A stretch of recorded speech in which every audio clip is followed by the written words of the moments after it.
Coming up on Tech News Today are a few extra programs on Hulu, plus some apps and your Xbox 360 and PS3 worth $9.99 a month. We'll debate that. Also, Dell in huge trouble over their leaking capacitors that they tried to ignore. And there, off in the distance, is it a Russian spy? Is it Sasquatch? No, it's a Verizon iPhone. All that and more coming up. Netcasts you love. From people you trust. This is TWiT. Bandwidth for Tech News Today is provided by Cachefly at CACHEFLY.com.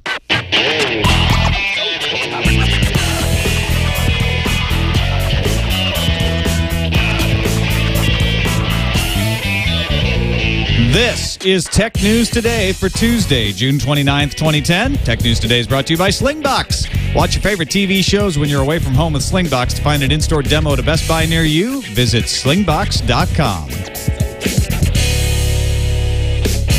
Welcome to Tech News Today. I'm Tom Merritt. I'm Becky Worley. Behind the board is our stupendous producer, Erik Lanigan. Hi, Erik. Hey, guys. How are you? How is it going? It's going well. Thank you for telling us. This is the show where we kick around tech news of the day, try to make a little bit of sense out of it. Big news breaking this morning. Hulu has unveiled a subscription service. This is the long-anticipated and rumored subscription service. Let's break down the details of it first, and then we can kick around whether we think this is something we'd pay for or not. It's going to be $9.99 a month. And for that $10 a month, you will get access to older shows in the season. So, for instance, let's say 30 Rock is up, and the past 5 episodes are there. In the free version, if you pay the $10, you get all the episodes from the season. They also have full runs of older shows like The X-Files and movies and things like that. They're going to make it available on non-web devices. There's going to be an iPhone app, an iPad app. It's going to be available on the Xbox 360 and the PS3. So this is something that will expand the availability of Hulu. It's actually going to show up on some TVs as well, so you can just watch it in your living room, watch Hulu, and it's still going to have ads, even if you pay for it. Yeah, and it doesn't sound like Hulu's marketing this as a cable killer. They've had some people speaking to the folks at All Things D saying, you know, we don't expect this to help people to just completely stop paying that $89 a month that's the average cable bill, because they're not offering everything. They have about, I think, 2,000 episodes available, 120 seasons of shows. So the question, are they just doing a little marketing dance, or is this really something you could use to stop paying $90 a month? Yeah, so you're right. They don't have CBS or Viacom, which we've talked about the rumors that they've been entertaining the idea of including them. This is still just ABC, NBC, and Fox. And they all own a piece of it. NBC and Fox particularly own a big piece of it. There's lots of other people that own pieces of Hulu, and the advertising money has kept them profitable. Hulu has been profitable, but it's not enough to make any one stakeholder rich. And they all want to be rich. So they're trying to find other ways to make money off of this. And they're also, I think the other element here is they've been trying to figure out how they can justify expanding into things like the Xbox. So the PS3 is going to get it in July. Xbox 360, you'll get it after the holidays. And the subscription model allows them to say, okay, well, even if this does eat into other syndication deals or DVD rentals or this or that, we can still make some money. Whoa. I got some mic craziness from you there. Me? Yeah. Did your mic fall off? It's down in the valley. You just got to secure that thing. It's still there. I'll try not to move. Okay. It sounds okay now. Yeah, it's fine now.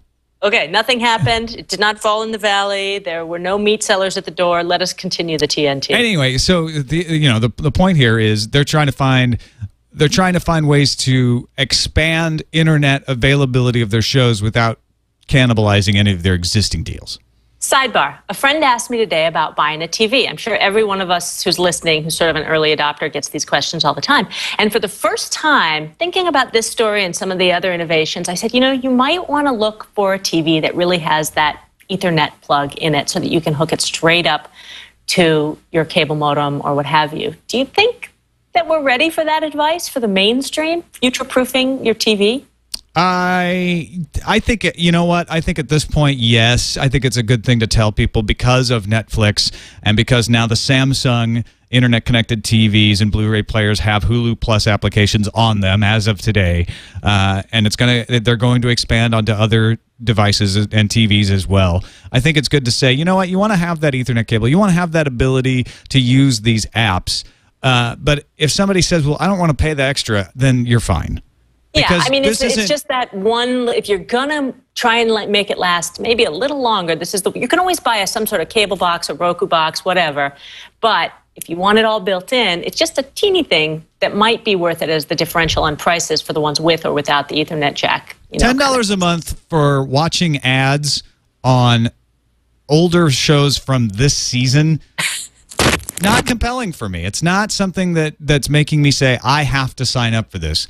Maybe the portability of being able to watch Hulu on an iPad, or the convenience of being able to fire it up on my PS3 come July. No, that's starting to be a little more compelling. But, Netflix, the cheapest plan is I think something like $8.99 a month, and I get a lot more content and no ads there. So I'm not getting everything at any place. If I'm going to choose, I'm going to choose Netflix still. Yeah. On to Google, which is in danger of losing its license to run a website in China because of their redirecting of google.com.cn to google.com.hk, which was their way around getting kicked off of the internet without continuing to do Chinese censorship for them. This is kind of complicated, isn't it? It's a little bit of a chess game, and this recent move is explain the recent move, and then I'll back us in with a little bit of a timeline of how we got there. So what we've got as of today, since China said we're not going to renew your license if you continue to redirect to Google Hong Kong, as of today, Google changed the page so it looks like a regular Google page when you go to the Chinese version of Google, and it has a text box and the Google buttons and a big link that says google.com.hk, which is Google Hong Kong. If you click anywhere on that page, it takes you to Google Hong Kong. It actually takes you to a special page of Google Hong Kong that has a couple of custom searches that actually go back to the Chinese version of Google, but for regular searches run through Hong Kong. So it's a risky move to say, okay, we won't redirect the domain to Google Hong Kong, but we're still going to have a big link, and that's the only way you're going to be searching. I don't know, and most other people don't think that China's going to go for that. It's definitely Google saying, okay, China, your move yet again. So let's just go through this. They launch in China 2005. In 2006, they start censoring the political results through Google CN. In 2009, YouTube's banned in China. 2010, Google says, we're not going to censor political results, and that's when they make this move in March to redirect to Google HK. Now, the interesting thing about this move is that most searches done through Google's China language site are actually done through another site called Sina.com/CN that uses Google search. And I just went there today. They're still directly redirecting to the HK results. So there's not a huge differential there. They're still doing the workaround to go to the HK sites where they're not censored. Now, Sergey Brin was talking at the TED conference back in February, and there was what did he say that was sort of interesting? Well, I think that what his comments belied to me when I listened to the whole 10 minutes of it in this particular chunk is what a cat and mouse game this is, and that this is all process, that he accepts that it's going to be move after move, and eventually he thinks it's going to make things better for the Chinese people. Take a listen and see what you think. I know there was a lot of controversy surrounding that, and we had to self-censor a fair amount. But we were actually able to censor less and less, and our local competitors there also censor less and less. We from the outside provided notification when the local laws prevented us from showing information, and the local competitors followed suit in that respect. So I feel like our entry made a big difference. But things started going downhill, especially after the Olympics. Yes, they definitely started going downhill. And the competitor he's talking about is Baidu, right? Baidu is the top search engine in China, doing so well, in fact, that they're actually in Silicon Valley now searching around for people to hire. Yeah, they have 64% of the market share right now. And previously this year, they said, we want to go to 79%. Now, that's a huge jump unless Google loses their ability to actually have a site in China. So it's just, I think the bottom line is, I think Google is, my personal opinion is Google is trying to do the right thing, but it's just such a dance, and I think they recognize this is just a story that's going to go on and on and on. And all of this is good for Baidu because they are doing the censorship as they are asked, and they have a huge percentage. And Google is got at a disadvantage because you're not using a real site. It's this weird redirect to Hong Kong, and they might get kicked out. So let's move on to Dell and their issues with several huge companies over leaky capacitors. This kind of set this up for us, Becky. What's going on here? A leaky capacitor is a really bad and dangerous thing, and Dell has not handled this very well. Well, basically what's happening is that they had components produced by an Asian PC supplier. And the allegations made by the New York Times today is that Dell sold over 11 million computers that had these faulty components from 2003 to 2005. And despite tons and tons of complaints, that there were no efforts on Dell's part to self-regulate and deal with this themselves. Now, these are primarily business computers. They're called the Optiplex models, small businesses, major businesses. And I'm just going to quote this from the Wall Street Journal, from the New York Times, because very rarely are they both geeky and funny at the same time. Capacitors are found on computer motherboards, playing a crucial role in the flow of current across the hardware. They are not meant to pop and leak fluid. Oh, really? No, they are not. One of the ways you can tell a bad capacitor is when it starts to swell. I had a capacitor go bad on a TV motherboard once, and I popped it open and replaced the capacitor. And that was, in my research, the instructions were look for the capacitor that's swollen.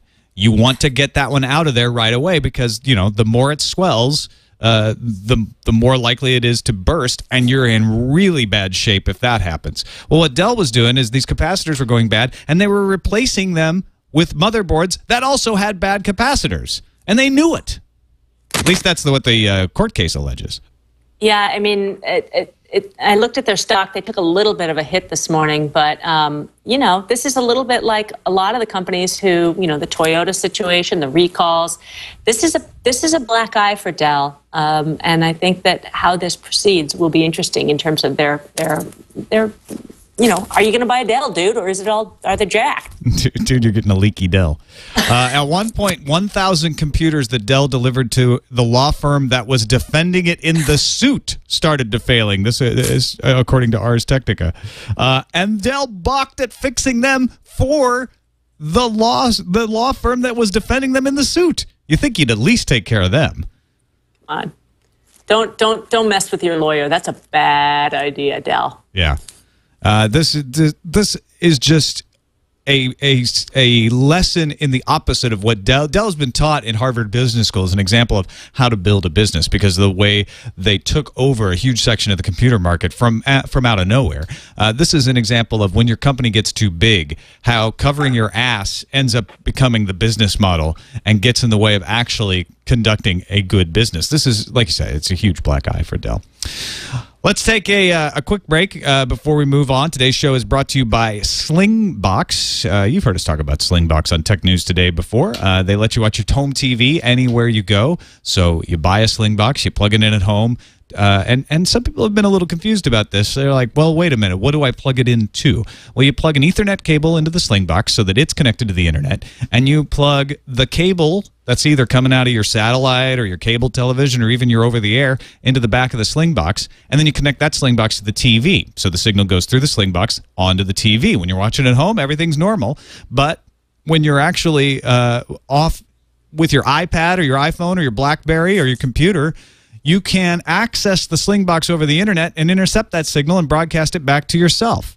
So you don't have any subscription fees, any super technical knowledge, anything like that. All you got to do is log in on the app that you download. So if you want to try it out, why don't you go to slingbox.com, find a Best Buy near you that's got an in-store demo, and give it a shot. It'll give you access to everything you record off your DVR, anything you've got coming in over the air or on your cable box, anything you subscribe to. It's all available on the go. It's great for when you're traveling. I use it a lot to be able to watch stuff. Like when you go to Hawaii, Becky, Yeah. you can watch stuff early because your Slingbox is back here in California, so it's 3 hours ahead. You don't have to wait around. And then you're free to go to the beach and drink Mai Tais in the evening. So I could watch my Good Morning America at 5 in the morning right when I wake up. Right, exactly. All right. Former Facebook CTO is confirming something that Kevin Rose said on This Week in Tech, right? Yeah, Kevin leaked a big rumor. Can we hear it from the source? Yeah, let's take a little trip back in time to Kevin on TWiT. So, yeah, basically the rumor was that Google is launching a Facebook competitor soon. Yes. I'm so happy. And then it's going to be called... Not Orkut. It's going to be called Google Me. Google Me. And I've like heard That's a good name. it's pretty awesome. Really? Is what the rumor is. And this is a very credible source. So we'll see. Facebook competitor. Now, Kevin then removed his tweet about that later on. However, Adam D'Angelo, who was Facebook's CTO for years and is now founder of the Q&A service Quora, is weighing in with more details. He says it's not a rumor, it's a real project. A bunch of people are working on it. Google is committed to this. They realized buzz was not enough to take on Facebook. They thought Facebook was going to fade out. It hasn't. And they are going to go up directly against Facebook with a Facebook competitor.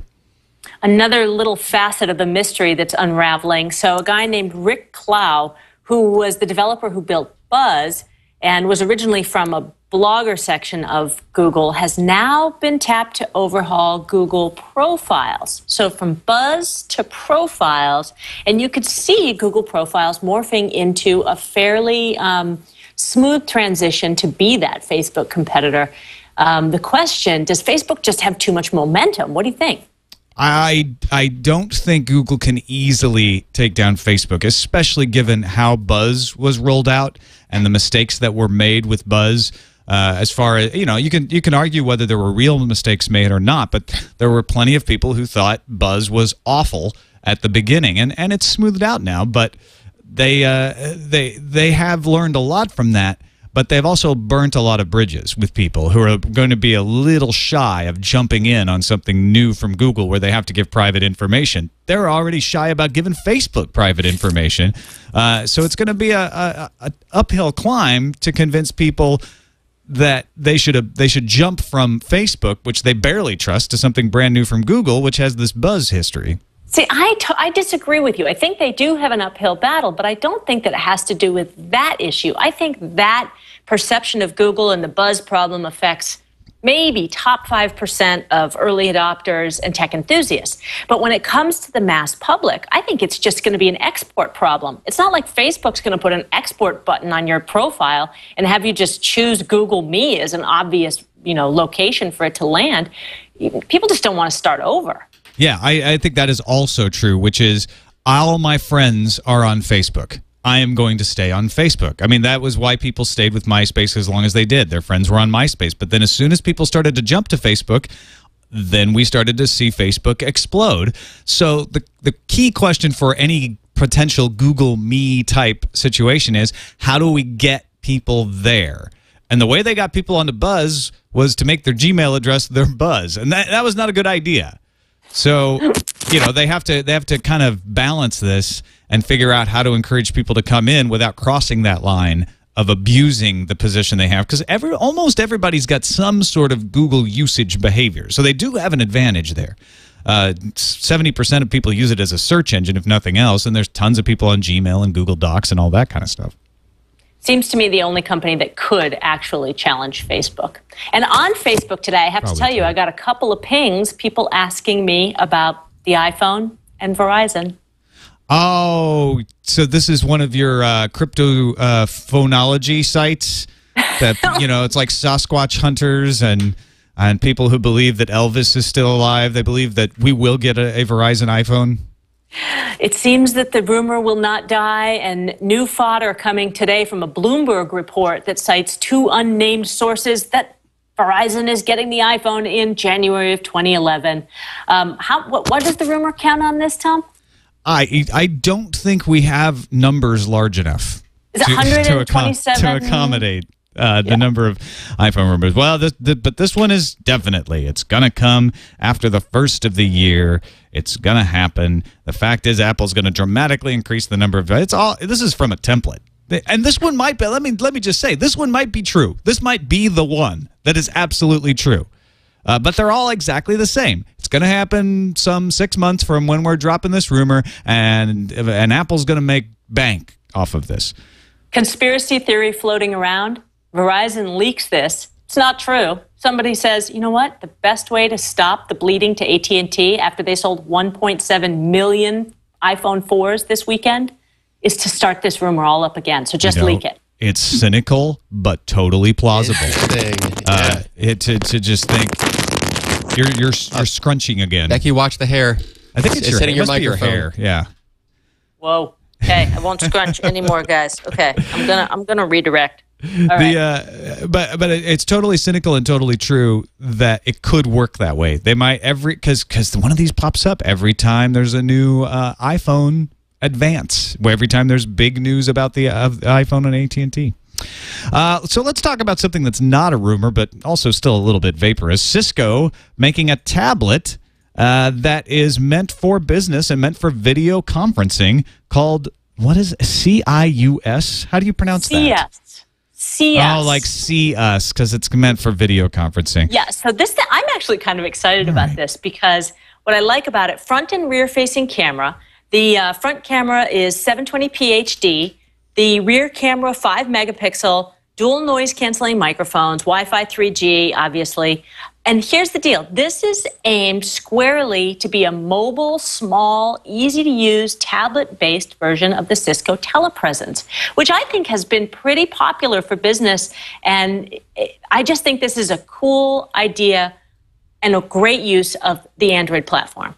It will sell for less than $1,000, have HD output, I think 720p is what I read somewhere, Wi-Fi and 3G connectivity with an optional dock with a speakerphone, front-facing and rear-facing camera, like you said. So this is meant for people who want to do video conferencing on the go. And that's what Cisco's big thing is. They've got those huge teleconferencing systems. You see them advertised on TV where you can go into a room and be as if you're in the same room practically because of the huge screens.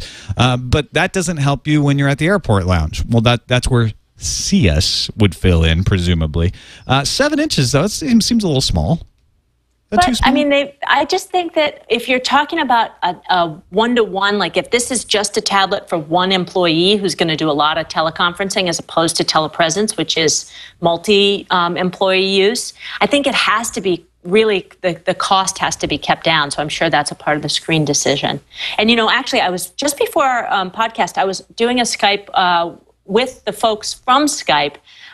And we were talking about how Skype has been integrated into broadcast use so much.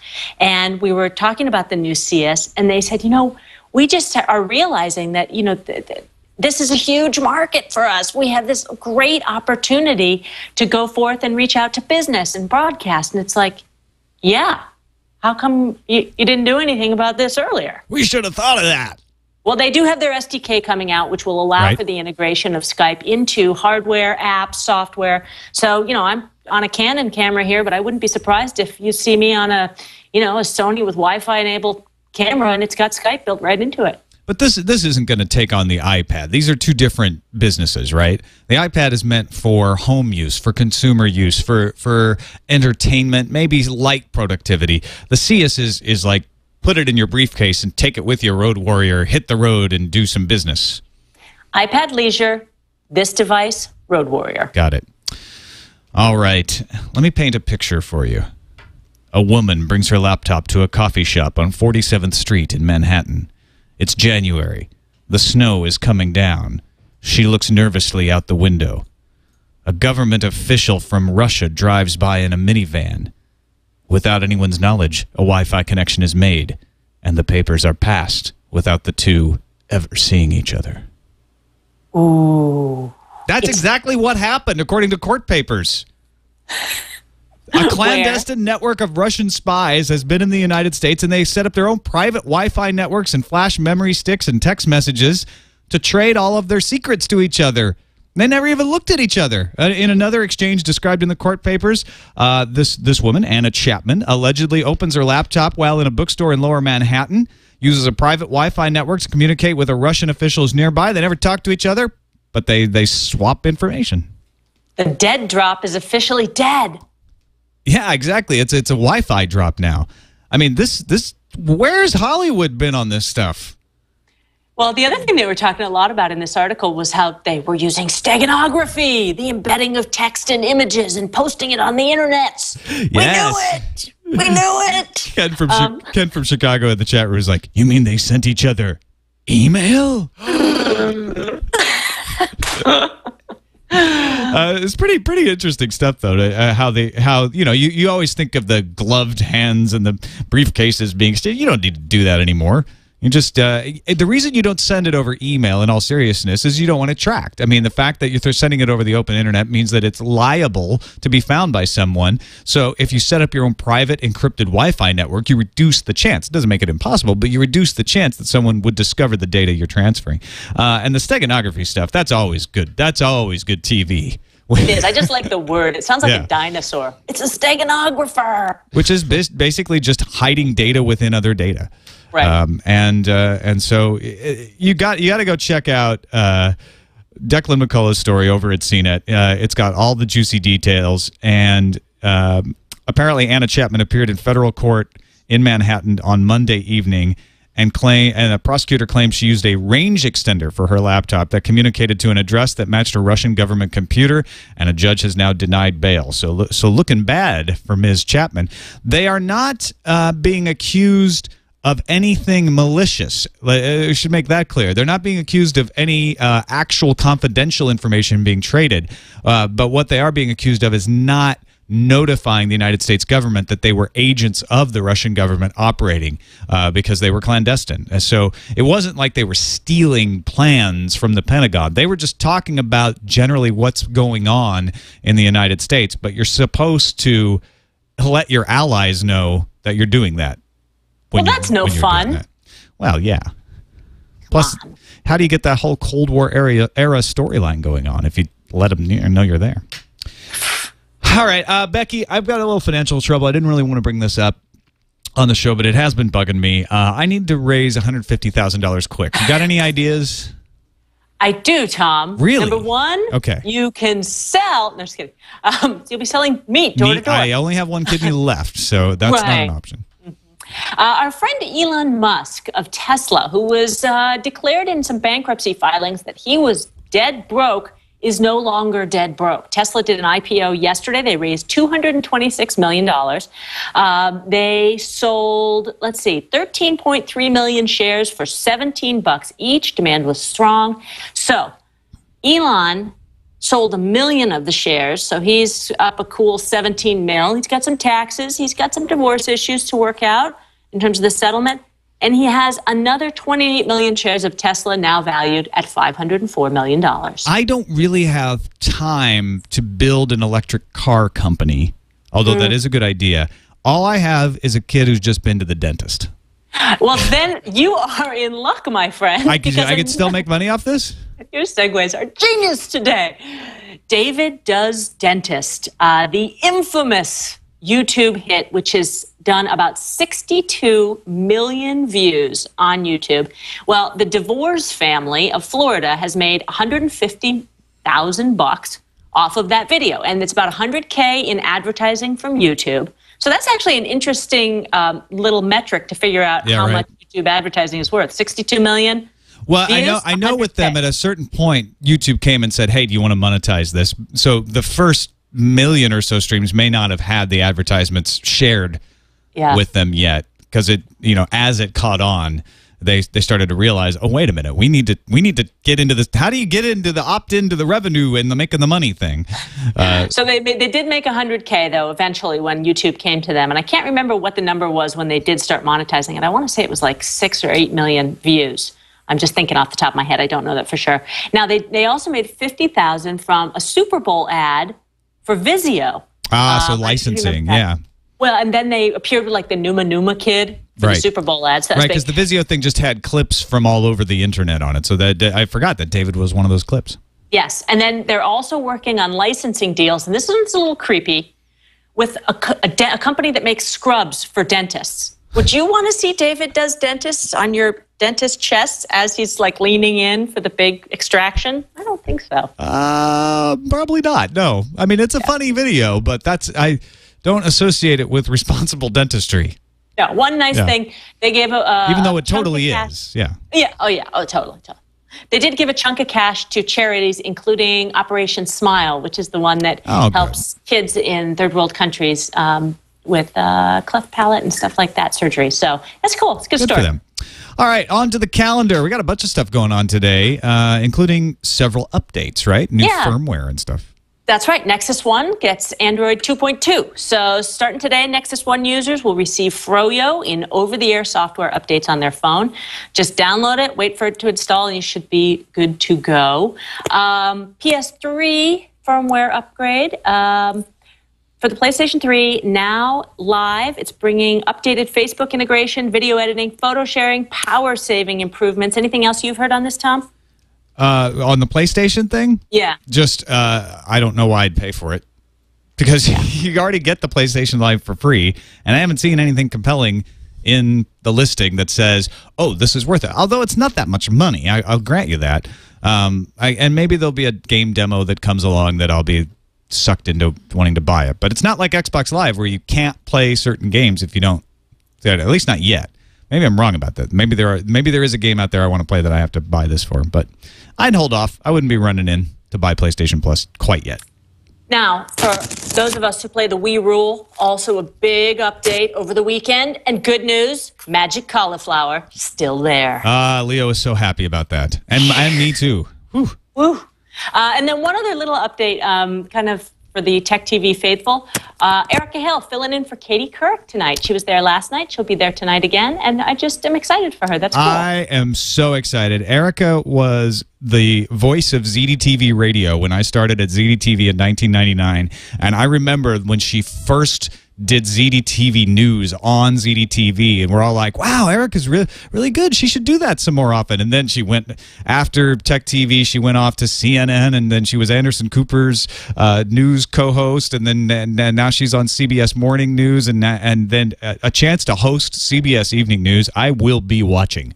Very psyched for her. I'm very excited for Erica. Good job, Erica Hill. I know you may not know her from Tech TV, so pardon our pride in our coworker there, because that's pretty awesome. Yeah, and she's nice too. Yes. I mean, who gets to be that good-looking, talented, and nice? I'm so annoyed. Yeah, I know. Did we mention that the AT&T stores started finally selling the iPhone 4 today? Oh, thank you so much. The iPhone 4 available at AT&T stores this morning, and I contacted AT&T, and they said, yeah, we're mostly sold out, but they are taking orders on fulfillment for delivery later on. I got mine. Oh, you did? I did. See, that's what I was doing instead of setting up the video and other media for this show. See, that's what a professional does. He abandons his post to go buy a new toy. To go buy a new toy. So, little interesting tidbit. So, people who go to the AT&T store to buy it have to activate in-store. I was like, I've got to get back to work by 2 o'clock. Can I just grab the phone and go home and activate it later like folks do who order the phone by mail? And they said, no, we won't sell it to you unless you activate it in store. That's so ridiculous. Yeah, definitely. And you know, the lines were very long because they sat and waited with every single person to try to talk them through and get their pick their new plans and all that stuff. And while I was waiting in line, I went at about I guess it was like 12:30. I was in there buying it by 1:30. Sold out of the 32 gigabyte. I was one of the last people to have it in line. They sold out. Only 45 minutes though, right? Yeah. That's not too bad. Now this is Petaluma though, and they said that in the morning it was wrapped around the side of the building, but yeah, that's crazy.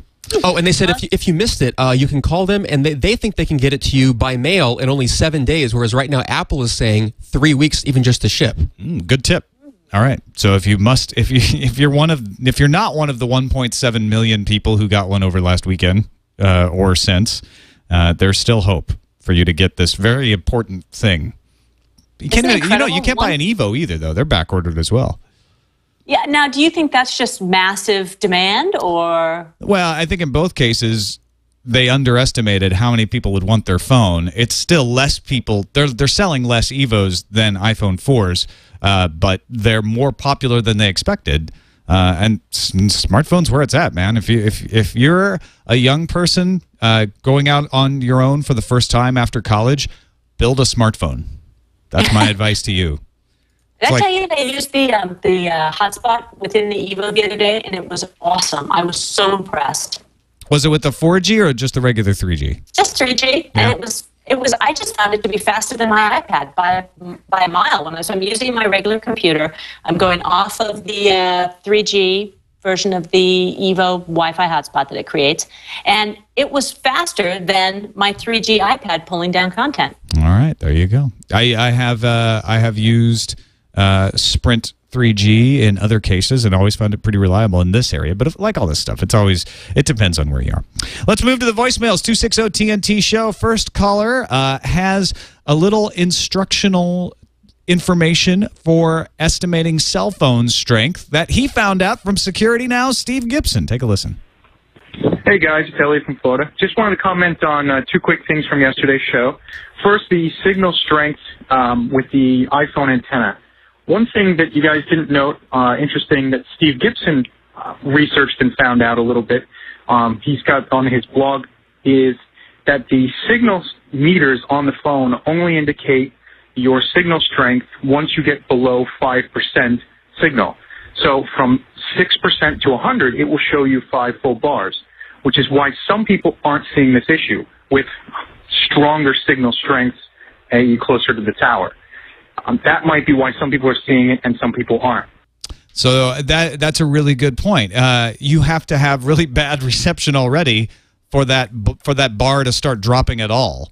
And so if you're really close to the tower and you hold it in your left hand, you may be reducing the signal, but the bars wouldn't go down because you have such a good, strong signal to begin with.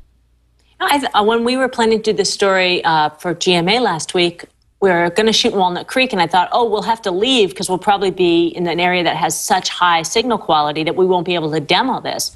But it worked consistently, and it didn't feel like I was in the bottom 5%. I mean, I felt like I had good coverage. So I don't know. That's interesting. Yeah, an interesting little bit of math there. Our next caller is from North Carolina, and we talked about Windows 8. One of the rumors for Windows 8 is that Microsoft would be adding an app store, and how ridiculous that is. Well, Mark shows us why it might not be quite as ridiculous as we thought.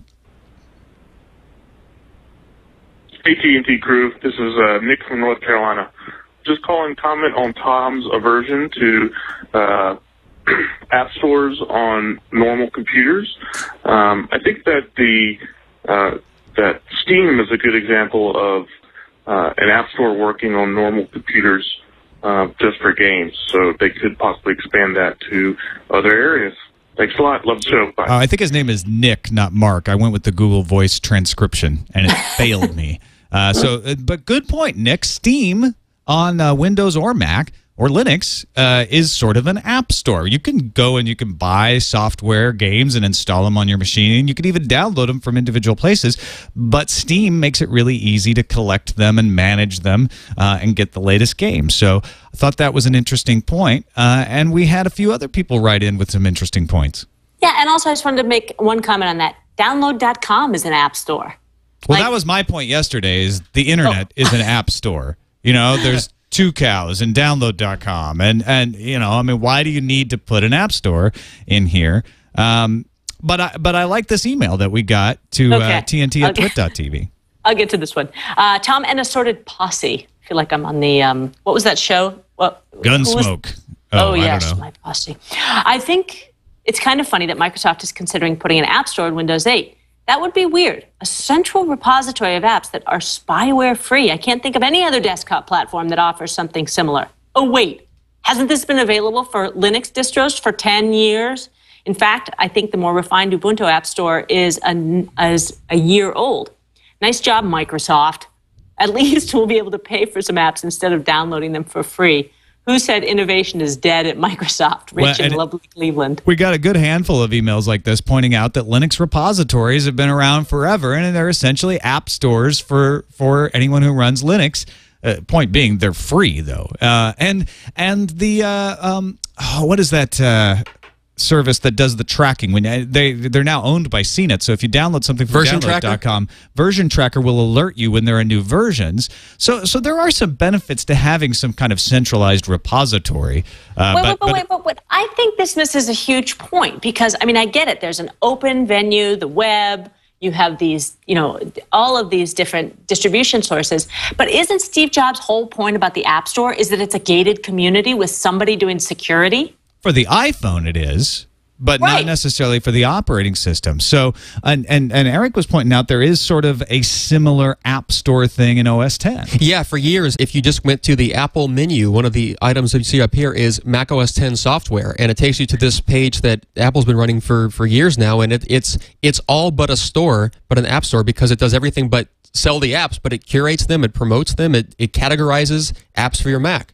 So I think you're right. This is a precedent, right? That is just being solidified by Apple, and now everybody's copying it. Is that what you're trying to say? Well, I think we don't know how Microsoft's really going to do this because this is just a leaked slideshow, and my initial dismissal of it assumed that it was going to be mimicking the Apple iPhone store type of behavior, and that's probably where Microsoft is riffing off of. But there are ways to do it which would make sense and would be actually useful, and so maybe we shouldn't rush to judgment.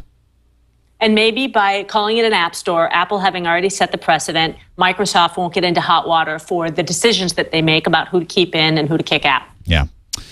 We also speculated yesterday about the idea of putting solar panels on top of our cars to help charge electric cars, and we got a handful of emails from lots of people. Thanks to everybody who wrote in. We're not going to be able to read all of them, but a couple of examples. Chris wrote in and said that while watching the show, we were talking about the solar charger. After driving our Remember the Fallen Hummer for a year, we made the move to a Prius, and what a godsend. After getting the Prius, we got really hooked on green and started looking into furthering our miles per gallon, and the company SolarElectricalVehicles.com has amazing tech where that we are thinking of adding to our current vehicle. It's roof panels that really work. So you actually charge the battery, both the car battery that runs your electrical system like your air conditioning and the big drivetrain battery from the solar panels on top.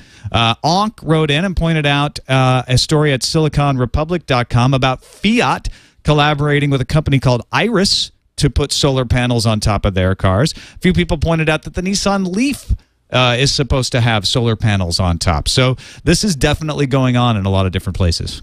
I just checked the Nissan page because I remember this solar panel thing being a big deal of it. They're going to be built into the spoiler of the, looks like on the back, right over the hatchback, and it's actually going to be used to power like your essentials. It says, you convert sunlight into power to charge essentials without draining the battery. What do you think essentials mean? My guess from that reading is your air conditioning and your essential electrical items, the sparks that start your car up. Not your radio, maybe. Maybe. Coolant system. I don't know.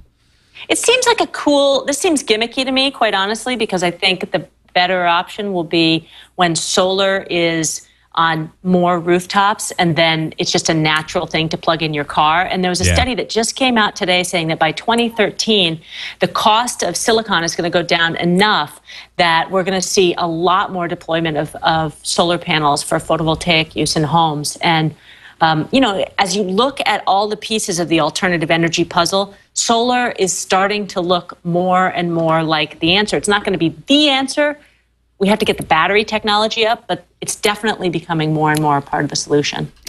All right, folks, if you want to make fun of me for saying sparks start an electric car or any other feedback on the show, send it to TNT at twit.tv, or you can give us a call on our phone number, 260-TNT-SHOW. Becky, you're going off on vacation. I only had you one time this week. This sucks. Summertime.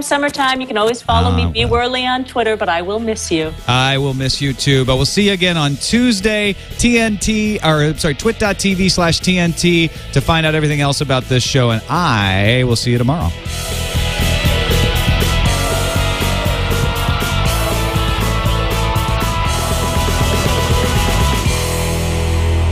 Ta-da!